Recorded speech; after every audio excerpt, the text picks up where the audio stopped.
प्रधानमंत्री मोदी भूल गए हैं। वन रैंक वन पेंशन की बहाली की मांग से उन्होंने अपने राजनीतिक अभियान की शुरुआत की थी। रेवाड़ी में समर्थन देने गए थे, बाद में जब सरकार को समझ आया तो टाल मटोल करने लग गए। सैनिकों ने अपने आंदोलन के दम पर इस पेंशन को ले लिया तो 2019 का बढ़ा हुआ पैसा अरियर पाने के लिए सैनिकों को कोर्ट जाना पड़ा। सुप्रीम कोर्ट के आदेश के बाद किश्तों में मिलना तय हुआ है। तो केवल राज्यों पर दोष नहीं मढ़ सकते कि पेंशन की राजनीति के दबाव में आ रहे हैं। पेंशन की राजनीति के दबाव में अगर सबसे पहले कोई आया तो प्रधानमंत्री नरेंद्र मोदी हैं, जो रेवाड़ी की रैली में वन रैंक वन पेंशन के लागू करने का वादा कर आए थे। अगर नई पेंशन नीति इतनी ही अच्छी है तो फिर विधायकों और सांसदों को इससे बाहर क्यों रखा जा रहा है? उन्हें भी इस योजना से पेंशन दी जा सकती है। पेंशन की बहाली वाले हर दिन अपने मुद्दे को लेकर गोलबंद होते जा रहे हैं। वे भी सरकार के भीतर काम करते हैं, उन्हें भी हिसाब किताब आता होगा, दिमाग लगाना आता होगा, तो क्या उन्हें अपनी हालत का अंदाजा नहीं हो पा रहा है कि नई पेंशन स्कीम से क्या मिल रहा है? क्या कहा गया था? मिल ही रहा होता तो विरोध क्यों करे? स्थिति में हमारी मांग ये है कि 3,000 रुपये न्यूनतम केंद्र सरकार को देना चाहिए। ये जो महीने में 3,000, ताकि एक इंसान जी सके और गरीबा के साथ रह सके। और हमारी मांग है कि यदि उस राज्य में न्यूनतम मजदूरी से ज़्यादा होता है तो केंद्र सरकार बाकी पैसा जोड़ के न्यूनतम मजदूरी का आधा बनाए। जो भी कर्मचारी, सरकारी कर्मचारी रिटायर होते हैं, उनका पेंशन लास्ट पे का आधा होता है। हम भी यही मांग कर रहे हैं कि हमारा भी होना चाहिए और ये कंज्यूमर प्राइस इंडेक्स के साथ जोड़ना चाहिए कि हर साल उसकी बढ़ोतरी हो। नमस्कार दोस्तों, जी हाँ दोस्तों, पेंशन धारकों के लिए बहुत ही बड़ी खबर है। जी हाँ दोस्तों, ईपीएस 95 पेंशन धारकों की लंबे समय से चल रही मांगों को लेकर बड़ी खबर सामने आ रही है। साथ ही दोस्तों ओपीएस को लेकर भी बड़ी खबर आप सभी के लिए सामने आई है। पेंशन को लेकर एक साथ दो बड़े तोहफे यहाँ पर आप सभी के लिए जारी हो चुके हैं। तो दोस्तों ईपीएस 95 पेंशन धारकों के लिए आखिरकार क्या बड़े दो तोहफे जारी हुए, इसके बारे में इस वीडियो के अंदर बात करेंगे। तो चलिए इस वीडियो की शुरुआत करते हैं और आपको बताते हैं एक एक करके दोनों बड़ी खबरों को। दोस्तों सबसे पहले बड़ी मांग है, जी हां 7,500 प्लस डीए मिलेगी पेंशन। साथ ही साथ मेडिकल सुविधा को लेकर बड़ी खबर सामने निकल कर आ चुकी है। वहीं दोस्तों दूसरी बड़ी खबर की बात करें तो दूसरी बड़ी खबर दोस्तों आप सभी के लिए हर 5 साल में 5% बढ़ेगी पेंशन। 65 साल से ही मिलेगा आपको एडिशनल पेंशन का फायदा। जी हां दोस्तों, आप सभी के लिए दोनों बड़ी खबरें हैं, तो दोनों की दोनों खबरों की विस्तार से बात करते हैं। देखिए दोस्तों, पहली मांग थी, सभी पेंशन धारक जो है वो 7,500 प्लस डीए की मांग कर रहे थे। तो आज दोस्तों हम आपको बताते हैं कि आखिरकार 7,500 प्लस डीए की मांग को लेकर आप सभी के लिए क्या बड़ा फैसला सरकार की तरफ से आया है। तो दोस्तों बीते ही कुछ दिनों के अंदर यहां पर आप सभी के लिए कैबिनेट बैठक का ऐलान जो किया गया था, पीएम मोदी की अगुवाई में कैबिनेट बैठक हुई थी, जिसमें 4 मंत्री भूपेंद्र यादव, वित्त मंत्री निर्मला सीतारमण और बाकी सेंट्रल बोर्ड ऑफ ट्रस्टीज की मीटिंग में शामिल होने वाले कुछ पदाधिकारी यहां पर मौजूद रहे थे।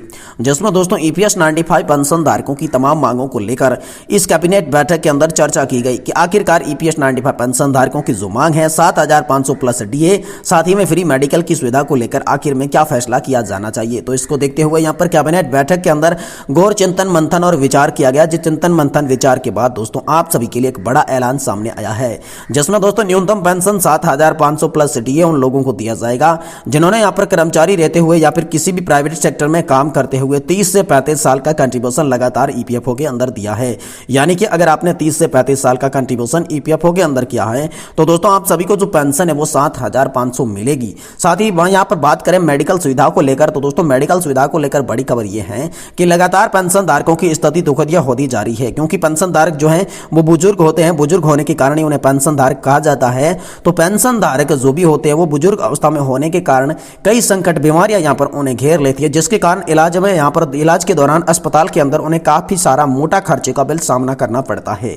इसको लेकर लगातार पेंशन धारक जो है वो पेंशन की बढ़ोतरी के साथ साथ यहां पर मेडिकल सुविधा को अच्छी करने को लेकर यहां पर बात कर रहे थे, मांग उठा रहे थे।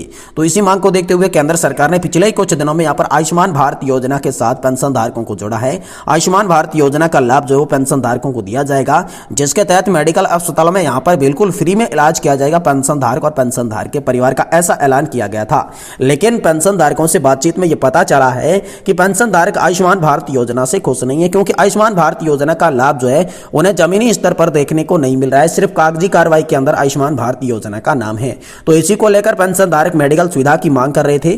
तो मेडिकल सुविधा की मांग पर सरकार की कैबिनेट में एक बड़ा फैसला यह किया गया कि पेंशन धारकों के लिए आयुष्मान भारत योजना के साथ साथ कुछ राज्यों में यहाँ पर चिरंजीवी योजना भी चलाई जा रही है, उनका भी लाभ मिलेगा। साथ ही साथ विशेषकर पेंशन धारकों के लिए एक नई सुविधा बनाई जाएगी। जी हाँ, जो भी पेंशन धारक है वो किसी भी अस्पताल में अगर इलाज चाहता है तो उन सभी के लिए यहाँ पर एक नई योजना तैयार की जाएगी जो कि सिर्फ पेंशन धारकों के लिए बनाई जाएगी। पेंशन धारकों को अच्छी मेडिकल फैसिलिटी, अच्छी मेडिकल सुविधा मिले, इसके लिए नई योजना का प्लान यहाँ पर तैयार हो चुका है। और दोस्तों 2014 के बाद ये आप सभी के लिए पहली बड़ी खुशखबरी का है या फिर दोस्तों पहला बड़ा बदलाव कहे तो हो सकता है, क्योंकि 2014 के बाद में यहाँ पर मेडिकल को लेकर आप सभी के लिए कोई बड़ी खबर नहीं आई थी, लेकिन अब दोस्तों आप सभी की मेडिकल सुविधा बेहतर आप सभी को मिलेगी, इसके लिए यहाँ पर ऐलान हो चुका है। वहीं दोस्तों बात करें आप सभी की पेंशन बढ़ोतरी पर एक दूसरे बड़े तोहफे की, तो दोस्तों दूसरा बड़ा तोहफा आप सभी के लिए है कि हर 5 साल में 5% बढ़ेगी आपकी पेंशन। जी हाँ दोस्तों, 65 साल से ही मिलेगा एडिशनल पेंशन का फायदा। तो आखिर कैसे मिलेगा, कितनी बढ़ेगी आपकी पेंशन, चलिए आपको बताते हैं। देखिए दोस्तों, कोई भी कर्मचारी हो या फिर कोई भी प्राइवेट सेक्टर में काम करने वाला आदमी जो कि लगातार ईपीएफओ के अंदर कंट्रीब्यूशन करता है, तो 60 साल की आयु होने के बाद वह पेंशन धारक बन जाता है, यानी कि पेंशन पाने का हकदार हो जाता है। और 60 साल की आयु से ही उन्हें पेंशन देना शुरू कर दी जाती है।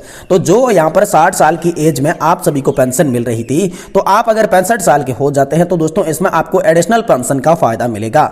यानी कि 5 साल के बाद 65 साल के आप जैसे ही हो जाते हैं तो आपकी पेंशन में 5% की बढ़ोतरी यहाँ पर कर दी जाती है। और 5% की बढ़ोतरी के साथ आपको पेंशन का लाभ मिलता है। जैसे जैसे पेंशन की आयु बढ़ती जाती है, यानी कि आप 70 साल के हो जाती है, तो आपको जो भी पहले पेंशन मिल रही थी उस पेंशन में 5% के अलावा 5% और जोड़ा जाएगा, यानी कि 70 साल के पूरे होने पर आप सभी को 10% पेंशन बढ़ोतरी का लाभ मिलेगा। वहीं 75 साल की आयु में जो भी पेंशन धारक प्रवेश कर चुका है उन्हें 15% पेंशन बढ़ोतरी का लाभ मिलेगा। वहीं दोस्तों 80 क्रॉस करने की जरूरत नहीं है, आप सभी को एडिशनल पेंशन 20 वर्ष यहाँ पर क्रॉस करने की जरूरत नहीं है। 20% बढ़ाने के लिए आपको 80 साल की जरूरत नहीं होगी। इसके लिए सरकार ने एक बड़ी खुशखबरी दी है। सरकार ने आदेश में कहा है कि अब 79 ईयर्स में प्रवेश करते ही पेंशन धारकों की 20% एडिशनल पेंशन बढ़ोतरी कर दी जाएगी। तो दोस्तों पेंशन बढ़ोतरी को लेकर आप सभी के लिए यह बड़ी खबर है कि आपको 80 साल की आयु पूरी नहीं करनी होगी, उससे पहले ही आपकी पेंशन में 20% की बढ़ोतरी कर दी जाएगी। केंद्रीय कैबिनेट के दौरान लिया गया यह बड़ा फैसला सभी पेंशन धारकों के लिए एक तोहफे के समान लग रहा है। सभी पेंशन धारकों को इससे बड़ी राहत मिली है। वही दोस्तों पेंशन की तमाम मांगों को लेकर सुप्रीम कोर्ट में हाल फिलहाल में केसेस चल रही हैं, लगातार याचिकाएं आ रही है। वही देश के अलग अलग हिस्सों में ओल्ड पेंशन स्कीम की मांग जोरों शोरों से तूल पकड़ रही है। और आने वाले चुनाव 2024 को लेकर आप सभी के लिए बड़े ऐलान हो सकते हैं। क्या ओपीएस की मांग मंजूर की जाती है, क्या पेंशन बढ़ोतरी की तमाम मांगों को मंजूर किया जाता है, जिसमें 4 सूत्रीय मांगे आप सभी के लिए रखी गई है। क्या कमांडर अशोक जी रावत की मेहनत रंग लाती है, ये तो दोस्तों आने वाले समय में पता चलेगा। लेकिन जैसे ही पेंशन से जुड़ी कोई बड़ी खबर होगी हम आपको इसी चैनल के माध्यम से तुरंत देने की कोशिश करेंगे। इसलिए दोस्तों आपसे निवेदन रहेगा कि आप इस चैनल को सब्सक्राइब कर लें और वीडियो को लाइक जरूर करें।